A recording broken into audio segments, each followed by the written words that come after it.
ल अब सुरु गर्छु त। मोटा मोटा किताबदेखि रिस उठ्छ हे भगवान्। मोटा मोटा किताबदेखि रिस उठ्छ हे भगवान्, पुरै कण्ठ नगरेमा सरले उठ्छ हे भगवान्। मोटा मोटा किताबदेखि रिस उठ्छ हे भगवान्, पुरै कण्ठ नगरेमा सरले उठ्छ हे भगवान्। फिजिक्सका न्युमेरिकल केमिस्ट्रीका रियाक्सन, फिजिक्सका न्युमेरिकल केमिस्ट्रीका रियाक्सन र बायोलोजीका चित्रदेखि मुटु फुट्छ हे भगवान्। फिजिक्सका न्युमेरिकल केमिस्ट्रीका रियाक्सन र बायोलोजीका चित्रदेखि मुटु फुट्छ हे भगवान्।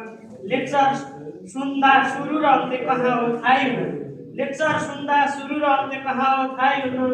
एउटा सरले 40 मिनट दिमाग फुट्छ हे भगवान्। एउटा सरले 40 मिनट दिमाग फुट्छ हे भगवान्। किताबभन्दा बाहिर आँखा लाउने टाइम नै हुन्न, किताबभन्दा बाहिर आँखा लाउने टाइम नै हुन्न। खै कसरी लभ गर्ने साइड छुट्छ हे भगवान्, खै कसरी लभ गर्ने साइड छुट्छ हे।